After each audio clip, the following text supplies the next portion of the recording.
End of the world na nga ba? Tanong ito ng marami. Kaliwat kanan kasi ang mga kalamidad. Malalakas na bagyo, lindol, pagsabog ng bulkan. Idagdag mo pa ang pandemya, gutom at gyera. Ito na ba ang mga signs?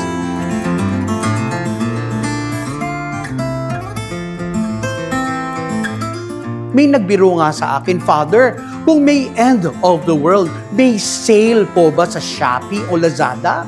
O kaya sa SM o Robinsons? Sagot ko, bago mo isipin yan, add to cart your soul bago ang lahat. Huwag kalimutang ayusin ang ugnayan sa Diyos. Mga kapatid, malinaw ang sinasabi ni Jesus sa Ebanghelyo. Huwag tayong matakot at huwag tayong magpanik.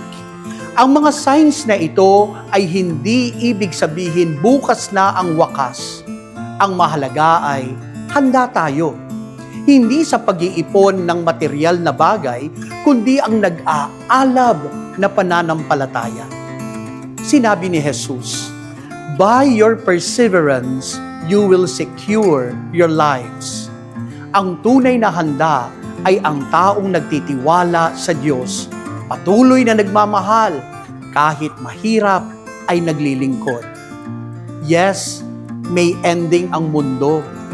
Pero ang mas mahalagang tanong, ano ang ending ng buhay natin? Is it heaven or hell?